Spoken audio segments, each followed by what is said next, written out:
Tonight, a member of the Iraqi parliament tells NBC News that 45 Iraqi security personnel were kidnapped, locked in the back of a truck, covered with gas, and then burned to death by the Islamic State militants. To fight the Islamic State in Syria, a senior defense official tells NBC News tonight that the United States will begin providing equipment and small arms to Syrian rebels fighting against the Islamic State and against the Syrian military forces. Only rebels trained and vetted by the U.S. military will get the assistance, according to that senior defense official. Today, representatives from 60 nations met in Washington for a three-day summit on countering violent extremism.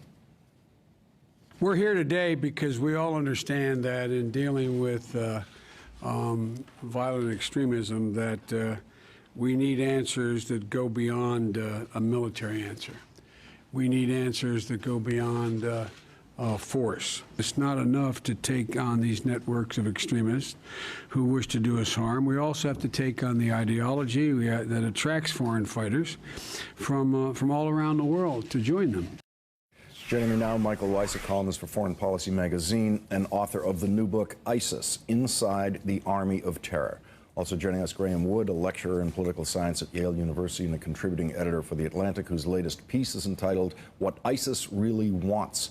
Also joining us, Richard Wolff, executive editor of MSNBC.com. There has been much criticism in the media and elsewhere about the president's use or non-use of the word Islamic in front of the word terrorism.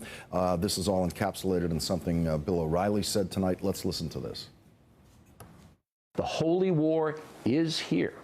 And unfortunately, it seems the President of the United States will be the last one to acknowledge it. Michael Weiss, your reaction to that? Look, to deny that there is a component of Islam to the Islamic State, I think, is just farcical. It refuses to take them at their own estimation, at their own propaganda. They are tapping into well springs of Islamic theology and Islamic history. However, to only describe ISIS as an Islamist fundamentalist organization, I think is false.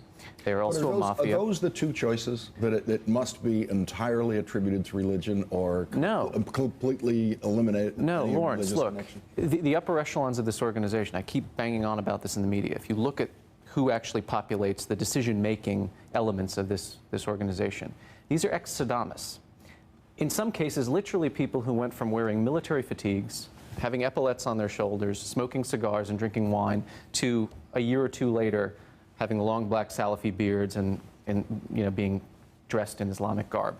Did they become radical Islamists overnight? Well, possibly, but more likely, what they're trying to do, and this is one of the components of ISIS's global project, or regional project, this is a Sunni power projection political phenomenon.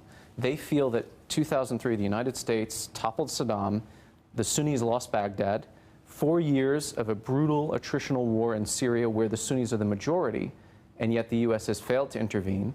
Sunnis are being ethnically cleansed. They have barrel bombs, chlorine, sarin gas dropped on their heads. Nobody's doing anything about it. Iran's hegemony is now spread from, obviously, Tehran to Yemen to Gaza to Lebanon, throughout the Middle East. They are projecting themselves, they are presenting themselves as the last guarantor and the custodians of Sunni Islam. That is what they're tapping into, the Abbasid Caliphate. If you listen to what Abu Bakr al-Baghdadi is saying, he's going back to the Second Crusades. The Al-Zangi Mosque in Mosul, this is redolent of what Salah ad-Din preached before he went to fight the Crusader armies. They're tapping into this history. So whether you like it or not, there is an Islamic component to this. Richard Wolff, is there a case to be made for the president carefully avoiding that use of the word Islamic, because he's going to need to work with Islamic leaders around the world. He's going to need to work with governments who would be very sensitive to the use of that term. And the real question is, what is their intelligence when the door is closed and they're making their strategic decisions, and what are those decisions based on? But it seems to me there is a strong case to be made for the president avoiding the use of that word Islamic the way Bill O'Reilly wants him to. There is. And it's not because of what we want to hear or what domestic politics wants to hear, right? There are all sorts of reasons for domestic politics why we might want to say, where this problem is rooted. But if you're trying to deal with the foreign policy questions, there are actually different strains of Islamist thinking and action and parties and leaders who you might want to peel off. There are reasonable Islamist leaders, certainly reasonable compared to ISIS now, and we have a model for this, and it was the Cold War. We didn't say everyone associated with socialism and communism was bad. There were socialists that we liked. There were even people that we thought, well, you know, if they're soft socialists, we might not like them. We prefer the harder socialists who we can manage and understand. And that's in an Anglophile Western European model. So we could understand socialism and communism in ways that we don't understand all sorts of strains of Islamist thinking, not least of which is ISIS. So yes, there are very important reasons, one of which we still lack cultural understanding, we still lack understanding of the levers of power, but we need to splinter this movement if it is indeed one movement, and ISIS is just one piece of it. So there's a reason for a president speaking to the rest of the world why he would not want to say, this is about Christians against Muslims, even if that suits some people on the other side of 6th Avenue. Graham Wood, your article, which has caught attention like no other on this subject, you say the reality is that the Islamic State is Islamic, very Islamic. Is it, what is your reading of the president's language on this? And is it important for him to include or not include that word Islamic when he's discussing this? There are certainly aspects of presidential rhetoric that have to be taken into account. The way that he is quoted is going to be in a very short way. And I totally understand the impulse to make sure that there's a distinction that's made between the Islamic State and the vast majority of Muslims who reject it. But to understand the appeal of this group really requires a fine-grained understanding of its ideology and its roots. And those roots, certainly, as Michael said, include hearkening back to elements of Islamic text and the behavior of Muslims over 1,000 years that Muslims have existed. So I would suggest that the use of rhetoric could be used, it could be used a bit more with more fine-grained precision, even in the short sound bites that the president is likely to be quoted in. Go ahead. Look, if you look at the Arab countries that are part of this coalition fighting ISIS, including Jordan, today ISIS released an audio file, an audio tape of al-Maqdisi. This was Abu Musab al-Zarqawi's mentor in Jordan. Okay, he is a Salafi jihadi in Jordanian captivity. They let him out of prison. He's obviously working for the Jordanian intelligence services. He was negotiating with ISIS for the release of their hostages, including Muaz al-Qasasba, the Jordanian pilot. Jordan is using a Salafi to negotiate with terrorists because he has to appeal to them on some level. Nobody is under any illusions as to what this group represents.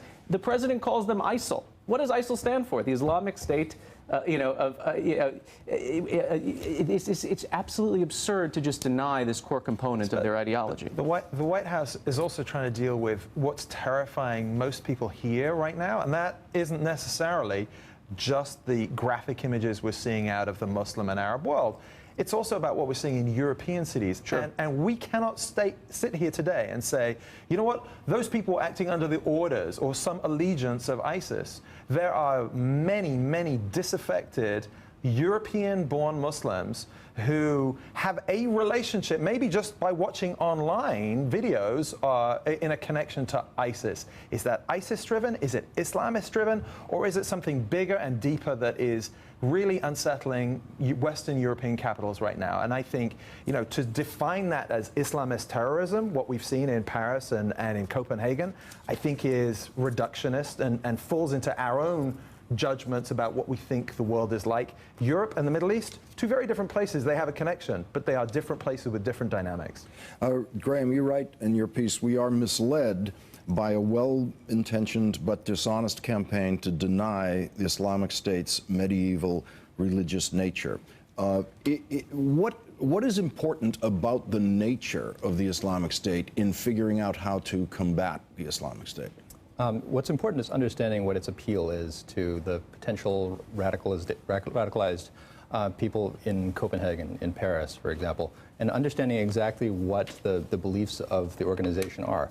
If we know what those beliefs are, we have some hint of what's important to them, what they're going to do. And in some cases, they actually, in a way, sort of give away their game plan by suggesting that this is the way that they believe prophecy will unfold. Understanding exactly what they're going to do. What is it that you see in their game plan that strategists should be staring at in order to figure out how to fight ISIS? In large part, it's the way they frame the fight. which is a fight between crusaders and Islam. This is what they want the United States, NATO to step into, is that exact narrative.